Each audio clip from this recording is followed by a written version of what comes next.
Good morning, everybody. Good to see you this morning. Good morning. Joining us today, as you can see, are some of the rising stars in our party. These are Republican members of the sophomore class. They're in their second term. Many of them have been working so hard for the last several weeks in their districts, trying to help their constituents navigate the chaoses that have been created by the Democrat shutdown. We're now on day 36, and it is a sad landmark in our history. This is the longest shutdown of any government in our history. And they've also made history in a number of ways, which we've recounted every day in our daily press conferences. Remember, this is the first time in the history of America that any party has had the audacity to close down the government over a totally clean, nonpartisan continuing resolution. I said yesterday, and I'm being honest, none of us imagined that we would be here at this moment. We couldn't have imagined that Democrats would be willing to force families to go hungry and workers to miss paychecks for 5 weeks on end, 50 days plus, and we never did imagine that they would be willing to use the pain of American families with such reckless disregard. But that is what we are seeing, and it is unconscionable. Despite the 15 opportunities they have now had to reopen the government, they have voted 15 times to keep it closed. That is the number that everyone has to pay attention to. All the Americans who are hurting because of this. They need to understand Republicans have voted 15 times to open your government, and the Democrats have voted 15 times to close it. They voted to deny paychecks to workers, to stop the flow of SNAP funds to hungry families, and all the rest. And still, somehow, they have the audacity to go on national television and gaslight the American people and try to pretend that somehow the Republican Party has some blame in this. It's the most outrageous example of political gaslighting that we have ever seen. And day after day, they have claimed, without any merit at all, this shutdown is somehow about health care. It's a blatant lie, and they know it.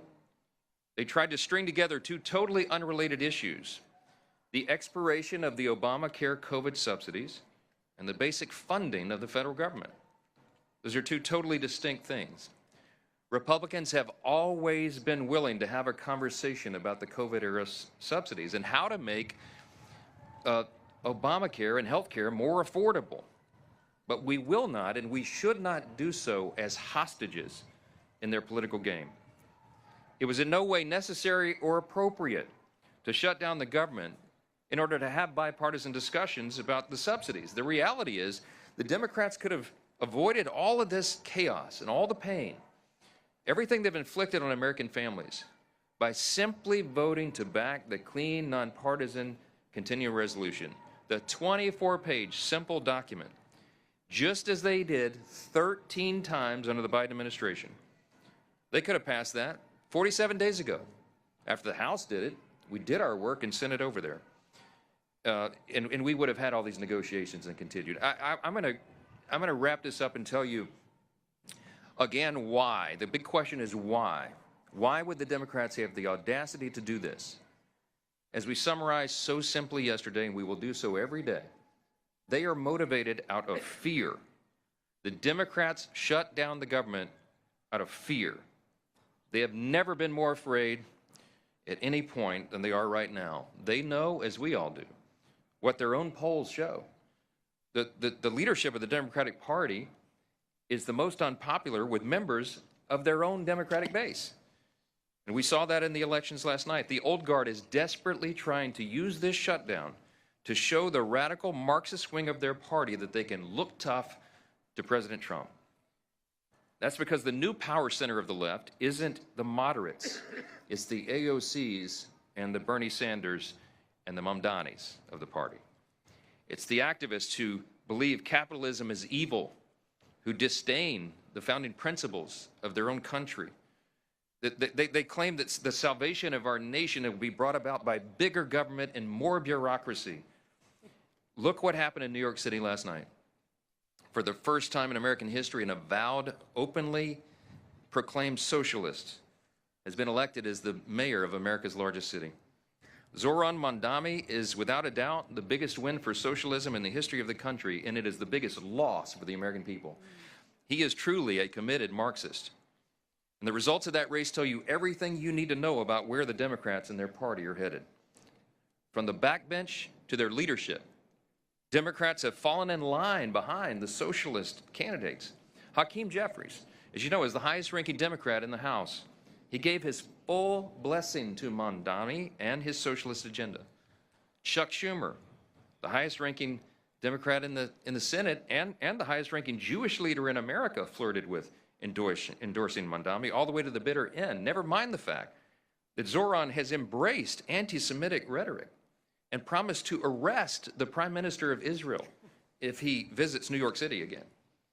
And then there's President Obama, who called Mamdani over the weekend to extend his praise and act as a sounding board for the young socialist. You can't make this stuff up. The man who made healthcare unaffordable with his own socialist scheme is advising the man whose false promises will surely make life unlivable for millions of New Yorkers who cannot afford to flee the city. As we said from this podium every morning, we talk about Mamdani for two reasons. It's a bellwether, because House Democrats, many of whom represent districts with much less blue than New York City, have embraced him with open arms. And because his brand of Marxism is truly a bellwether for the Democrats nationwide. We pointed out that other major metropolitan areas in the country are facing the same threat with candidates similar to Mamdani. And we're going to continue to call out their effort to mainstream and normalize socialism and Marxism in America. Working families watching this play out have a right to know that socialism and communism are not just confined in New York City. They are quickly coming to a town near you unless you stand up and let your voice of common sense be heard. While Democrats hitch their wagon to the socialist agenda, Republicans are going to continue to act in good faith on behalf of hardworking Americans. And we will remind a new generation of Americans about the painful and inescapable realities of history. We'll have much more to say about this in the days ahead. There were no surprises last night. I'll just summarize on the election, and then I'll yield to some of our sophomore stars here. There's no surprises. What happened last night was blue states and blue cities voted blue. We all saw that coming. And no one should read too much into last night's election results. Off-year elections are not indicative of what's to come. That's what history teaches us. By the way, it's worthy of note that Zoran Mamdani himself only received a little over 1 million votes, 1,036,000 votes. There are 8.3 million residents in New York City. 8.5 million actually is the number, I think. So about 12% of the city voted to turn their city over to the communists. We'll see how that works out. The lesson is that common sense Americans have to stay informed, you have to stay engaged, and you have to vote and let your voice be heard. But back to the urgent issue of this moment. Unlike our Democrat friends, Republicans know there's no prize for the milestone we've hit today.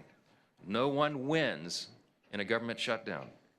We pray that Democrats wake up to that truth very soon. We are very hopeful that they will come to their senses and help us to reopen the government. Remember, it's about math. We have to have 60 votes in the Senate, and we only have 53 Republicans. The entire country is waiting and calling on Democrats to put their political fight aside and open the government. Until they do that and do the right thing, House Republicans will continue to do what we've done since day one, and that is helping our constituents navigate the chaos and confusion of the Democrat shutdown back in our districts. And that includes the members of our outstanding sophomore class, many of whom represented here today. Some of them are here, and we want to thank them for their leadership and their resolve, and they're working in their districts and in D.C. and being all over the place. One of those leaders is Congressman Russell Fry, our sophomore class representative. He was the president of the freshman class, and so he still gets that distinction. He serves on our elected leadership committee. And I will tell you that Russell has been a strong voice for common sense, for conservative values, and we are truly grateful to have him with us today. Mr. President of the class, I'll turn over the podium to you. Thanks. Hey, buddy.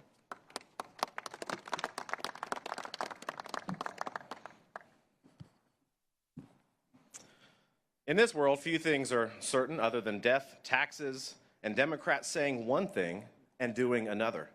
They say they're the party that cares about the American people, but everything that they have done for the last 36 days proves otherwise. Not only is this the longest shutdown of all time, it's also the dumbest shutdown of all time. But now that the election charades are over, maybe Chuck Schumer and Hakeem Jeffries can get the political blessing of their new savior, Zoran Mandami, to reopen the government, to pay our federal employees, to pay our troops, and to allow struggling families on SNAP to receive the benefits that they've had for a long time. But make no mistake, this is not about governing. This is about gamesmanship to the Democratic Party. But I think, and I have faith, that the American people are smart, that they recognize a lie when it is being told to them.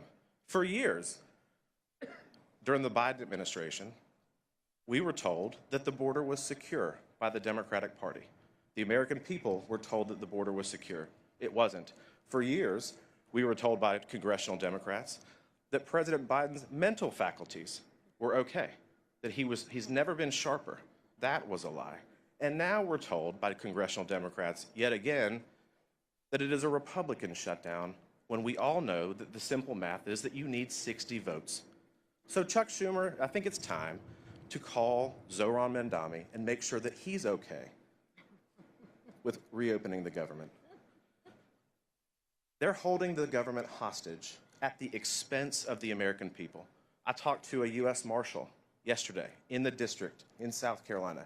He is door dashing food and driving Ubers to pay his mortgage, to pay and feed his kids. I talked to a lady, single mother in Clio, South Carolina, last night. She receives food stamps. She's 100% disabled. She's unable to work. She relies on that assistance. And she is fearful about how she's going to feed her kids. She's traveling all the way into North Carolina to receive charitable contributions of food. That is the result of a Democrat shutdown. I talked to an elderly lady in Myrtle Beach, South Carolina yesterday. She has diabetes, she has shingles, she is unable to work, she is elderly. She needs that $88 to help bridge the gap at the end of the month so that she can eat. And she's fearful of what's going to happen next with this prolonged shutdown. For these people, these benefits are not a luxury, they're a lifeline. And it shouldn't take courage from them to band together and figure out how they're going to feed themselves. It should take leadership from the United States Senate to act and end this political charade. But that's what they want. They've told you from the beginning what this is all about. It's about leverage to them. It's not about the American people. It's not about the TSA agents who are still working, or the FBI or ICE officials. It's not about the military. It's not about the people in Clio, South Carolina, who rely on those SNAP benefits. It's about political leverage for them. And that political nihilism is malpractice for the American people. So these are the voices of South Carolinians, but they really echo, I think, what we all hear in our districts from the people that we represent. Right now, millions of Americans are all struggling because of this Democrat shutdown. And so to answer the question, I think, of what can be done, well, it's quite simple. The Democrats in the Senate need to do their job on behalf of the American people. House Republicans have already passed this. We will continue to put pressure on Senate Democrats to act, because at the end of the day, we care about the American people. We care about their struggles.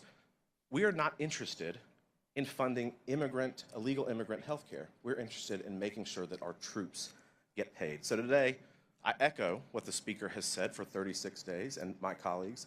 It's time to reopen the government and end the political gamesmanship. Thank you, Mr. Speaker. Thank you.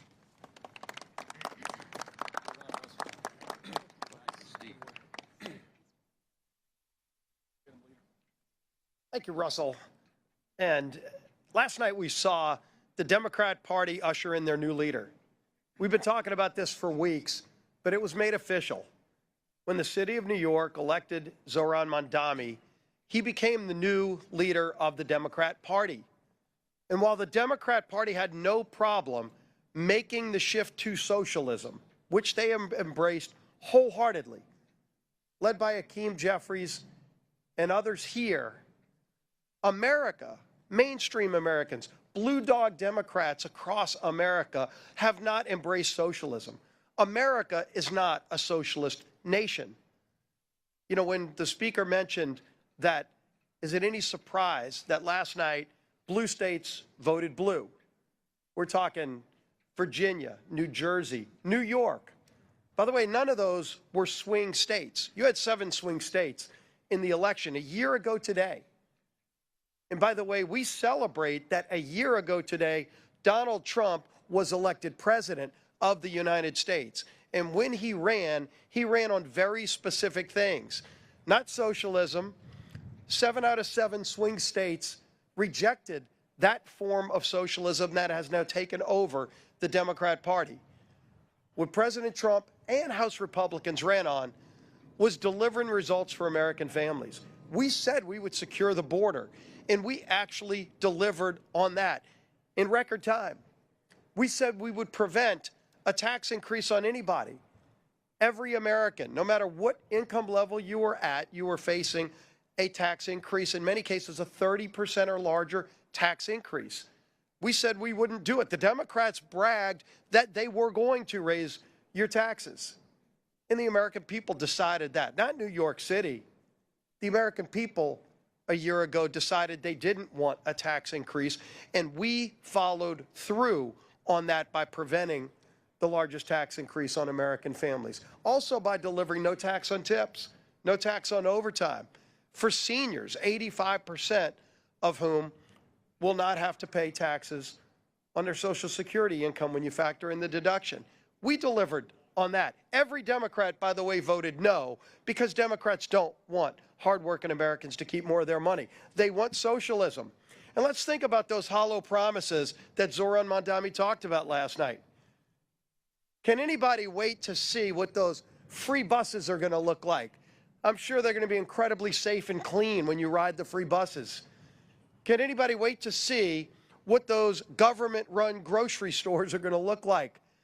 Shelves unstocked, expired food. I'm sure the friendliness of those employees that are government employees at those grocery stores.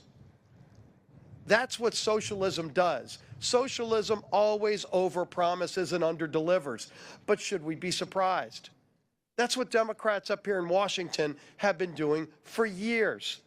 Does anybody remember the Inflation Reduction Act?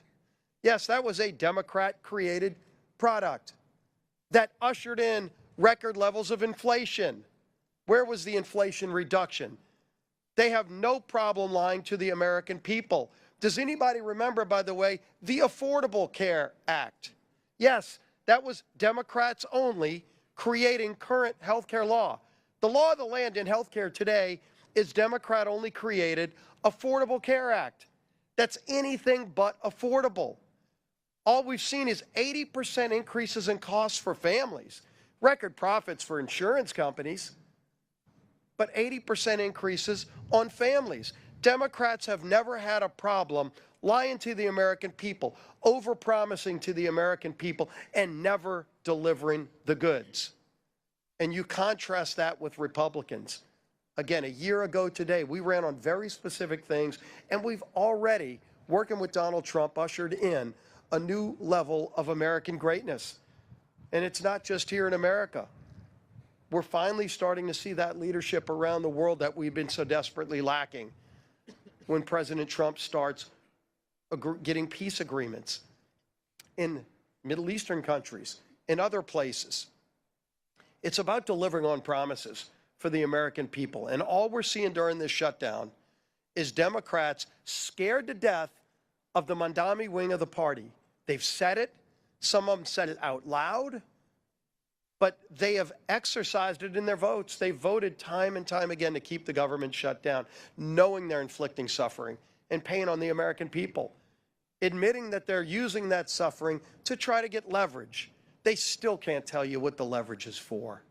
Leverage for what? To go boast to the socialist Mandami wing of their party that they're fighting Donald Trump, who was elected not by the people of New York or New Jersey or Virginia, but by a majority of Americans, 77 million Americans, 7 out of 7 swing states, running on very specific things that that president, Donald Trump, and this Republican majority have continued to deliver on. We're going to keep delivering wins for the American people, and Democrats will continue to give the hollow promises of socialism that come along with the failures of socialism that it truly delivers for people. And yeah, people in New York, when they realize how bad socialism is, they can just leave like they've been doing for years. They can move to states like Florida, to Texas. They can even come to Louisiana. But if they ruin America, if they're able to take hold with socialism in America, where else are people going to go? There is no plan B to this great United States of America, and we're not going to let socialism take over in this great country. With that, I bring up our whip, Tom Emmer.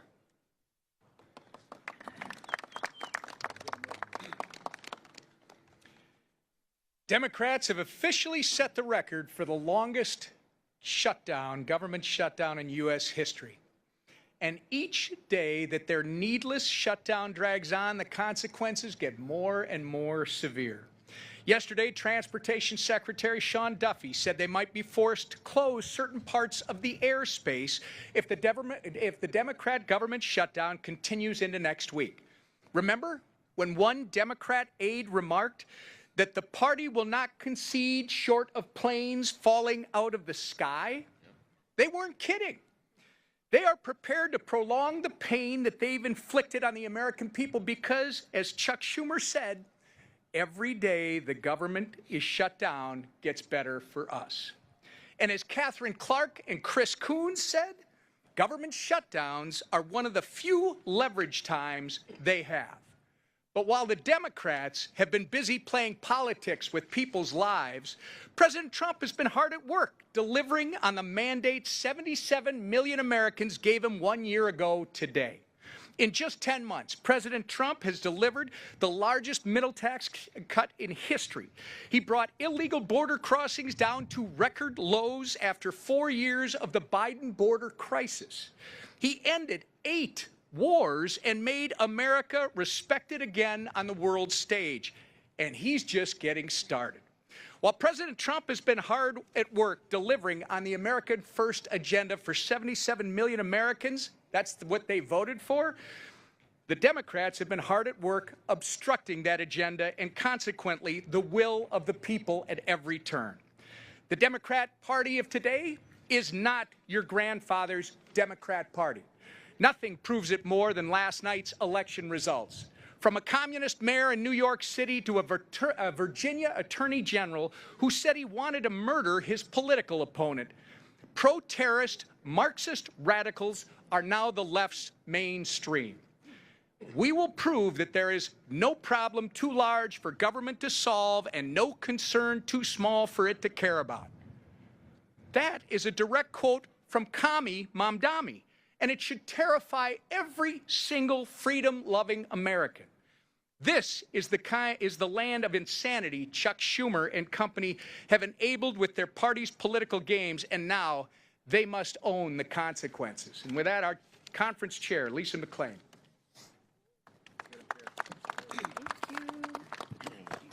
Well, good morning on this nice, bright, sunshiny day.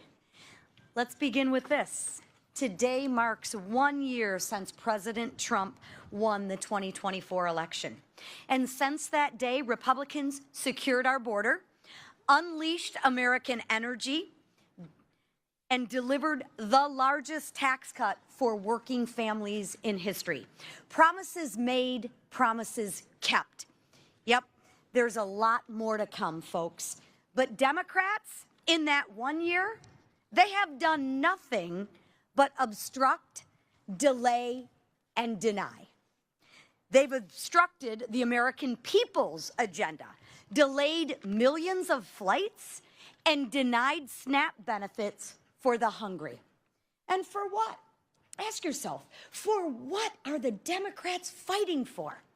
Well, they're fighting for $1.5 trillion in new debt to fund health care for illegals and continue the wasteful spending. I mean, Democrats, you need to say that loud and say it proud, because as Republicans, we're going to make you own those votes. There's no turning back. Democrats want $1.5 trillion of wasteful spending and health care for illegals that you all are going to pay for. Over the past year, Democrats have wandered around with no plan, no vision, and no leader. But today, they finally found their leader. the radical communist mayor of New York City, a self-proclaimed communist who wants Americans to pay for global health care. Well, you wanted it, you got it. A communist who wants the government to own grocery stores. And a communist who wants the government to tell you what to do with your hard-earned money. Because you see, the Democrats don't think you are good stewards of their money. The Democrats think the government can be much smarter with what to do with your hard-earned tax dollars. Versus the Republicans, we actually believe in people. We believe you can make good choices. We don't believe you need the government to tell you what to do, when to do it, and how to do it. We actually have a little faith in you. So does this sound familiar? Sounds almost identical to what the Democrats are leveraging the pain for the Democratic shutdown for. But let's be clear. Bowing down to the communists and socialists who control the Democratic Party, it has consequences. Whether you're one of the 3.2 million travelers stranded or canceled with flights, or the consequence of a family on food assistance wondering how they're going to get by. That's some of the consequences that the Democrats are okay using you to leverage for. Or a federal law enforcement officer going without pay while protecting our communities. But that's okay, because the Democrats think all law enforcement agents should probably just be defunded anyway, except when there's a problem in Detroit. And then all of a sudden, we're very thankful that the FBI and law enforcement came in to protect us. Bowing down to the radical demands of radical socialists is causing real Americans to suffer. Consequences for the safety of Americans, consequences for our economy, and consequences for your hard-earned money. And consequences gravely for our country. So Democrats, it is time to stop ignoring the consequences. It's time to stop bowing down. It's time to reopen the government, end the demands, end the shutdown, and let's get back to putting hard-working Americans first. Thank you. Thank you. Okay, questions? Yes, go ahead. I've called on somebody else. Go ahead. Thank you. We're having a press conference. Thank you. Go ahead. Yes, ma'am. And you should respect free speech. What's the question? What's the question? What's the question?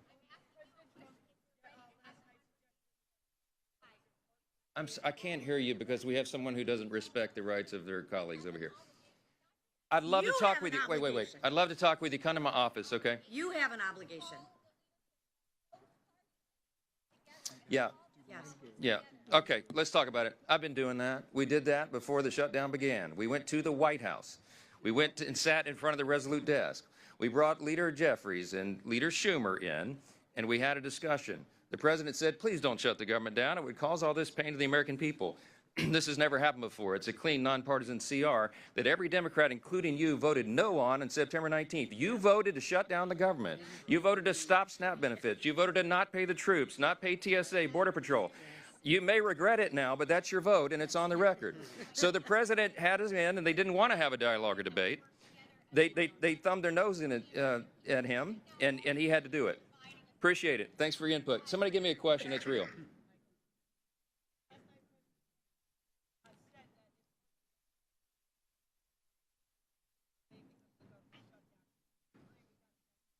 Well, he and I talked about it early this morning. We woke up very early, and we talked about the outcome, and I reminded him that, as we know from history, those of us who watch these things very closely and always do, that an off-year election is not indicative of what happens next. I mean, look at Virginia, for example. Glenn Youngkin won his race for governor, and then the Democrats, the opposing party, did very well in the upcoming midterm election. These off-year elections are about different things, different dynamics. In Northern Virginia, there are a lot of federal employees. They're probably pretty upset. And they should blame the Democrats for that because, as we noted today, 15 different times Republicans in Congress, Senate, and House voted to open the government. And the Democrats, like our colleague who just tried to interrupt us here, voted to close it down. So it's very clear who's responsible for this. And I think that when we go into next year in the midterms, we're very bullish about the outcome. We have an extraordinary record to run on. You mentioned, Leader Scalise mentioned sort of what we call the split screen here. And I'll remind you all again, under President Trump and Republicans, we have had an extraordinary run. The first 10 months of this, 9 months, the 10th month has been shut down because of the Democrats. The first 9 months of this Congress and this administration, arguably the most productive of all time. We cut taxes, cut regulations, cut waste, fraud, and abuse in government. We solved the border crisis, which was the #1 issue on the ballot last fall. We're solving the crime crisis around the country. We got American energy dominance revved and going again. We have new trade agreements that are more favorable to Americans, which will ultimately bring down costs. We have put real reforms into the Medicaid program to strengthen it, because we've got people who are ineligible recipients, like illegal aliens and young able-bodied men without dependents, off the program, so that the disabled, the elderly, and young pregnant women can have the resources they need. The president is literally solving wars around the globe. I think we're up to 9. All of that is on one side of the screen. What are the Democrats on the other side of the screen? A government shutdown. What did they accomplish in 9 months? Interruptions. They've assaulted ICE officers. They have spurred on political violence, and they closed down the government, which is their most basic duty and responsibility.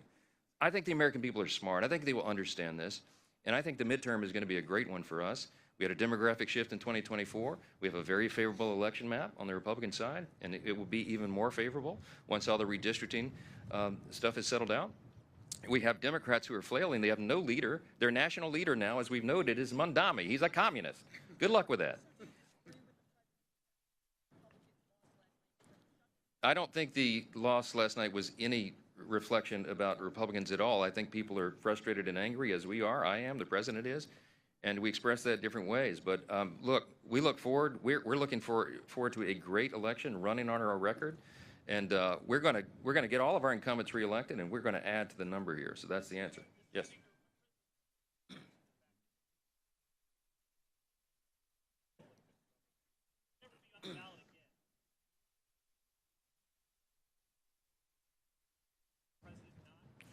No, look, the question is, President Trump wasn't on the ballot. He's right about that. He and I spoke about that again. But I told him this morning what we've talked about many times and what I've said here before. The president is on the ballot in 2026. President Trump is on the ballot next fall. Because if we lose the majority, if the Republicans, the common sense people here who are doing the job for the American people, if we lose the majority in the House and this radical element of the Democrat Party were able to take over, we've already seen that movie. They will try to end the Trump administration. He won't have 4 years, he'll have only 2, because they will move to impeach him probably on the first day of the new Congress in January 2027, and they will try to systematically unwind all the important reforms that we've done for the American people, to lower costs, to have a better quality of living, on health care, to increase access and quality of care. We are the party that is doing that, and the president needs 4 years to complete his agenda, not just 2. So he is in a very real sense on the ballot. He's fiercely committed to us winning. He is going to help. He's offered to do rallies and to tell at town halls and all the things. He's sent out a huge round of endorsements of incumbents, Republican incumbents, just over the last few days. He is very much engaged, very dialed in, and he understands the stakes. President Trump is on the ballot in 2026, and we're looking forward to that contest. Yes, sir.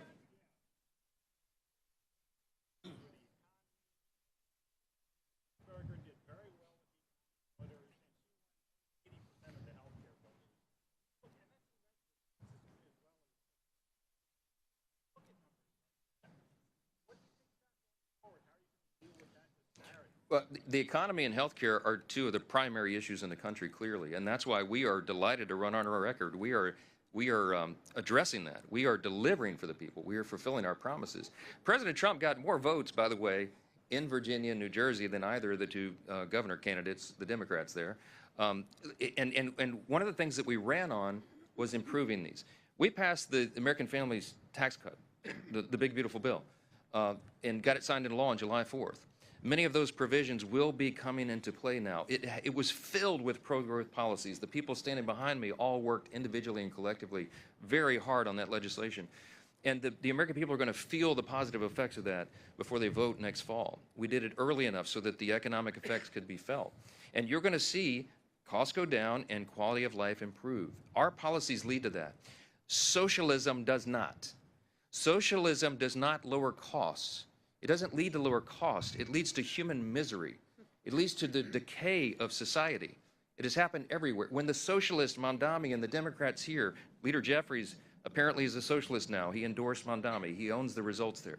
But when they come out and they go out into their districts next year, and they try to tell people that socialism is the way of the future, anyone who studies history will tell them the opposite. The AOC and Bernie and Mondami and Jeffries, they don't tell people that when government takes control of everything, you have to give up your freedom, your liberty, your opportunity, your security are yielded to the government, and that the government controls everything. You don't have choices anymore. You don't have incentive. You don't have human dignity, because we represent and we respect the individual inherent value of every single person. We don't judge anybody by the color of their skin or what zip code they live in or whatever. We are all Americans. The socialists and the Marxists divide us into camps, and they value you not as an individual, but on the merits of the group that you are collected into. And they will take away everything from you as they promise to give you everything. It's a lie. It has led to the murder of tens of millions of innocent people in the 20th century alone. That is not who we are in America. And we are proud to go out and run on our record and on those truths of the founding principles of the country, because that's what's going to save us. Olivia.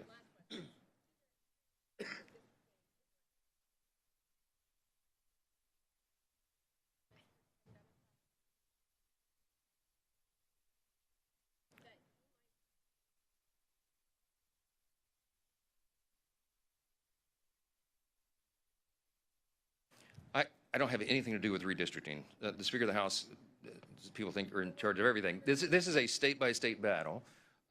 We do believe at the end of the day that we will net more seats for the Republican Party than the Democrat Party. I mean, everybody, that's the analysis.